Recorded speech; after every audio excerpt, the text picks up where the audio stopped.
Oke, kembali lagi bersama Anthony di channel Anthony Gotama. Ya, pada kali ini saya ingin membuat video tentang ekspor mobil bekas dari Jepang. Ya, ini merupakan sesuatu hal yang banyak ada di dunia ini ya.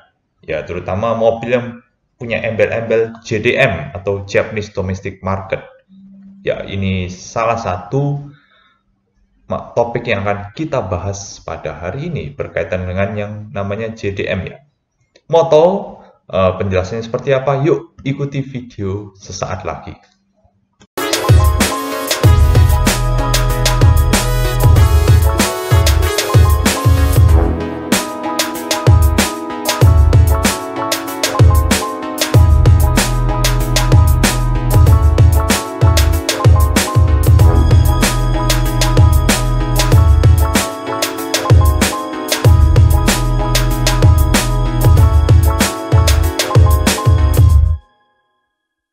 Oke, mungkin di antara kita banyak yang familiar dengan istilah mobil JDM ya, atau Japanese Domestic Market kepanjangannya. Ya, mobil-mobil seperti itu adalah mobil yang dikhususkan untuk pasar Jepang dan diimpor ke Indonesia lewat gray market atau pasar abu-abu ya. Jadi tidak diimpor secara resmi oleh ATPM.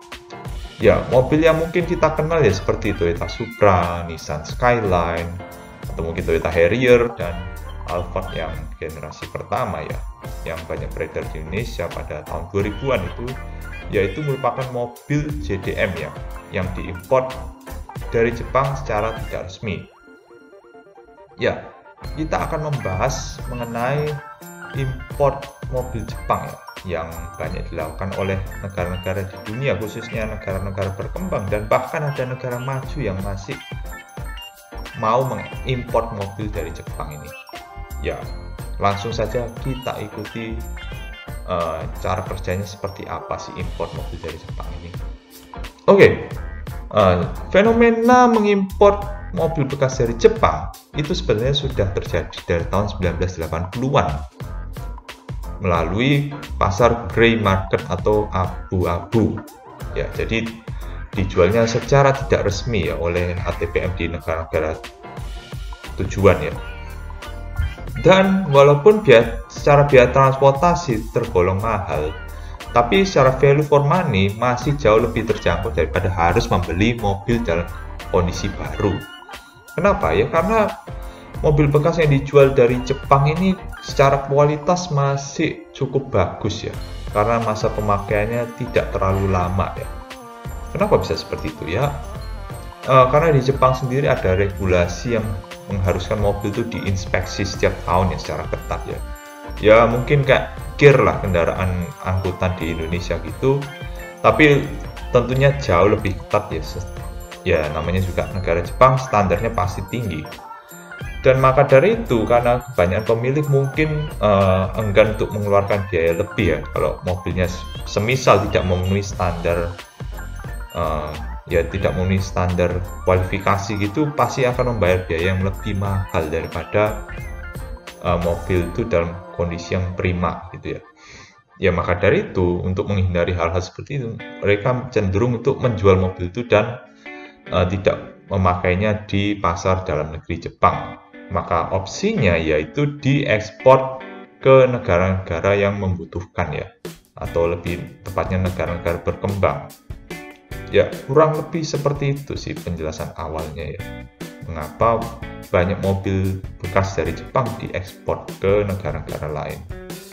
Oke, kita akan menjabarkan bagaimana proses pembelian dari mobil bekas dari Jepang ini untuk diekspor ke negara tujuan. Yang pertama, pengadaannya melalui sistem lelang ya, atau yang biasa disebut auction dalam bahasa Inggrisnya. Jadi lelang itu bisa dilakukan oleh pemiliknya sendiri atau pihak showroom atau dealer mobil bekas di Jepang ya. Jadi ya mereka berdua ini yang pertama kali akan melelang pada pembelinya nanti ya, siapa yang berani tawar harga yang paling cocok ya. Ya mungkin ya seperti sistem lelang di Jakarta gitu ya, kayak mobil-mobil sitaan dan sebagainya gitu. Tapi di sini ada inspeksi yang dilakukan oleh tim independen dari pihak pelelangnya itu sendiri ya. Dan untuk eksportirnya itu bertindak sebagai agen penawaran untuk importirnya ya. Jadi mungkin ya semacam perantara gitulah ya pihak eksportirnya tuh. Jadi bantu bidding untuk milih mobil yang mana yang mau dipilih gitu ya. Kurang lebih seperti itu. Dan juga selain cara lelang, ekspor ini bisa langsung dilakukan transaksi melalui pihak showroom mobil bekas gitu ya. Jadi bisa langsung tanpa harus lewat lelang ya. Dan untuk metode ekspornya selanjutnya, jadi pertama-tama kendaraan tuh harus disiapkan terlebih dahulu. Lalu selanjutnya kita melakukan deregistrasi kendaraan atau ya mungkin semacam cabut berkas gitu ya ke pemerintah Jepang. Dan juga harus memperoleh yang namanya sertifikat ekspor sebelum mobil itu diekspor ke negara tujuan.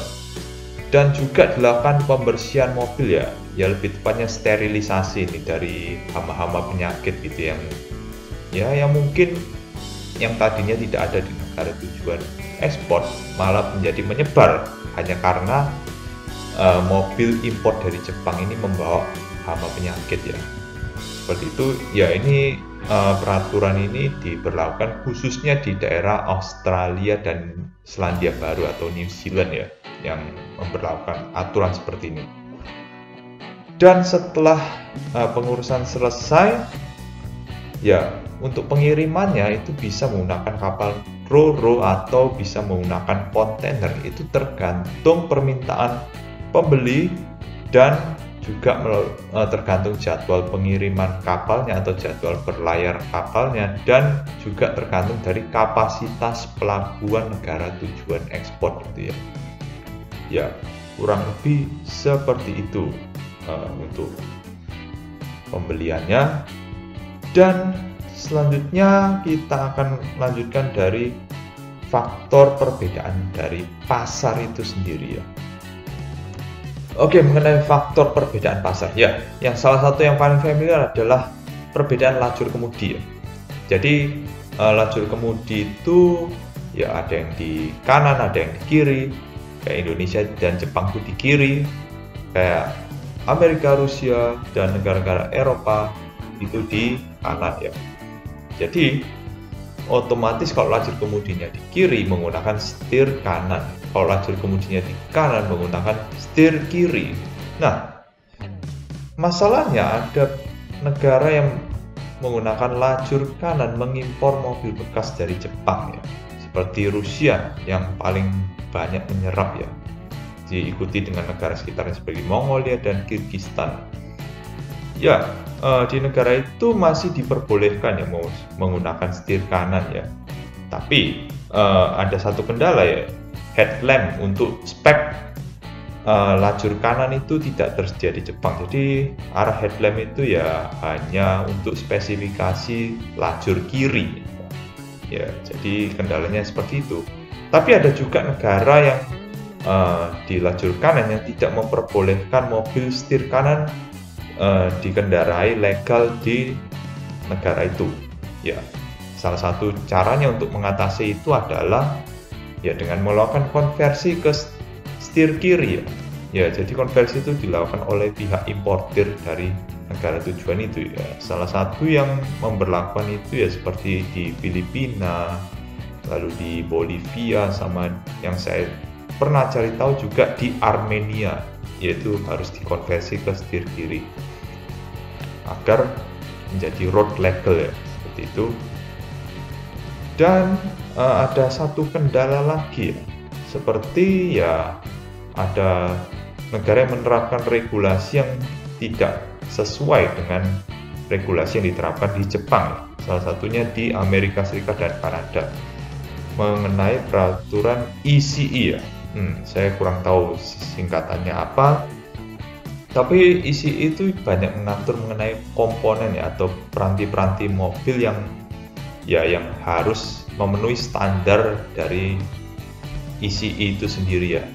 Ya, tapi ya karena mungkin di Jepang tidak bisa memenuhi standar ICE itu ya kemungkinan mobil itu bisa masuk ke pasar Amerika dan Kanada itu mungkin ya agak sedikit terganggu ya. Ya, cara mengatasinya seperti apa, saya tidak menemukan informasi yang lebih rinci mengenai ini. Mungkin ada yang tahu bisa komentar di bawah. Ya, kurang lebih seperti itu ya faktor perbedaan pasar di tiap negara tujuannya. Oke, kita akan membahas mengenai pertanggungjawaban. Pada umumnya pihak eksportir akan bertanggung jawab untuk urusan transportasinya ya, dan penyelesaiannya juga dari Jepang ke negara tujuan ya sampai pelabuhannya, maksudnya sampai tiba di pelabuhan negara importir. Dan setelah itu tanggung jawab akan diserahkan ke pihak importir setelah tiba di pelabuhan negara tujuan ya. Dan untuk urusan keuangannya akan dialihkan ketika terjadi perpindahan tangan kepemilikannya. Dan untuk peralihan kepemilikan itu sudah terjadi seketika mobil itu sudah dilunasi atau dibeli sebelum diekspor atau dikirim ke negara tujuan. Jadi apabila terjadi kerusakan saat atau kerugian atau saat pengiriman ya ada masalah saat pengiriman, jadi pihak pembelilah yang harus menanggung segala kerugiannya ya kurang lebih seperti itu bentuk tanggung jawab dari pihak eksportir dan pihak importir atau pihak pembelinya ya. Oke, ya sebelum melakukan transaksi jual beli perlu dilakukan verifikasi mengenai perusahaan eksportir dari Jepang itu. Oke, mayoritas situs web mengenai yang trading ekspor impor mobil bekas ini ya merupakan perusahaan bisnis murni ya. Tapi tidak untuk kemungkinan akan terjadi yang namanya penipuan. Jadi perlu hati-hati. Nah, maka dari itu perlu kita melakukan verifikasi mengenai perusahaan eksportir terlebih dahulu dan kita bisa mentransfer uang apabila transaksinya sudah berakhir dengan memuaskan, baru kita bisa transfer uang. Kalau tidak memuaskan, jangan transfer uang untuk pembelian daripada kita rugi nantinya ya. Nah, untuk memudahkan verifikasi ada situs yang bisa mengecek ya, entah situs atau organisasi gitu yang mengecek perusahaan yang bernama Japan Company Trust Organization. Ya, ini untuk membantu memudahkan kita memverifikasi perusahaan eksportir mobil bekas di Jepang. Ya, kurang lebih seperti itu proses ya mengenai ekspor impor mobil bekas dari Jepang. Oke, selanjutnya bagaimana kondisi di Indonesia? Apakah boleh mengimpor kendaraan bekas dari Jepang? Ya, kalau sepengetahuan saya dari saya membaca banyak berita ya yang sudah ada impor mobil bekas di Indonesia nih sudah dilarang ya. Ya terakhir hanya truk di atas 40 ton ya yang saya tahu, tapi untuk saat ini sih sudah dilarang ya karena pihak ATPM yang sudah punya pabrik di Indonesia komplain ya mengenai keran impor truk bekas itu ya. Ya, truk bekas itu kebanyakan pastinya dari Jepang ya. Dan akhirnya sama Kemenperin ditutup keran impor itu. Namun yang saya tahu ya sebelum ini impor mobil bekas hanya bisa masuk lewat 3 tempat, yaitu dari Batam, dari Sabang, dan Papua. Ya, untuk yang Batam dan Sabang ini kendaraan itu boleh masuk ke pulau itu saja. Ya, Batam di Riau dan Sabang di Pulau Weh ya. Ya, tapi syaratnya mobil ini tidak boleh keluar dari area ini ya. Termasuk dibawa ke Pulau Jawa, ke Pulau Sumatera atau pulau lain-lain.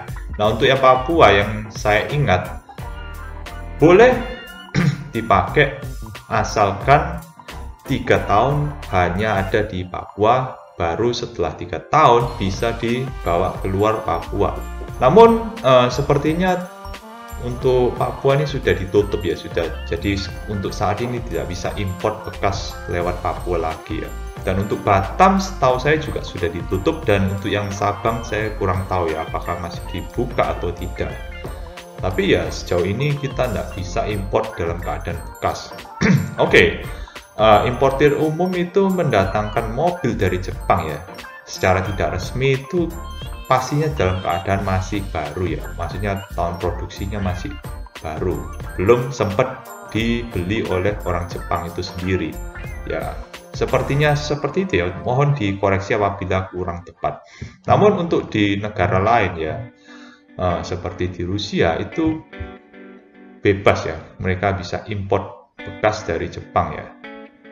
Juga tidak ada pembatasan tahun, cuma ada regulasi yang memperketat ya import mobil bekas itu, yaitu pemasangan yang namanya era GLONASS ya. Itu semacam tombol SOS ya, atau tombol telepon darurat di mobil ya. Jadi persyaratannya seperti itu. Dan untuk biaya pajak, mungkin mobil yang di atas 10 tahun akan kena pajak tambahan ya.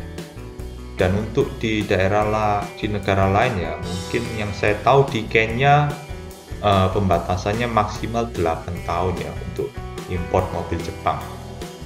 Ya, kurang lebih seperti itu saja yang saya tahu ya mengenai aturan dari negara-negara yang mengimpor mobil bekas. Oh, sama yang terakhir, kalau ke Kanada justru baru boleh masuk kalau mobil itu sudah berumur lebih dari 15 tahun. Kalau di Amerika malah harus lebih dari 25 tahun baru bisa masuk ke sana. Nah, yaitu ada unik ya, entah kenapa kok dibuat seperti itu. Oke, kurang lebih seperti itu saja penjelasan singkatnya. Ya, oke, sekian aja pembahasan mengenai import mobil bekas dari Jepang. Apabila teman-teman menyukai video ini, silahkan like dan bantu subscribe ke channel Antoni Gotama agar channel ini terus berkembang setiap harinya. Dan mohon maaf apabila masih banyak informasi yang sekiranya kurang tepat dalam penyampaiannya, bisa bantu koreksi dengan komentar di bawah. Dan akhir kata, terima kasih sudah menonton.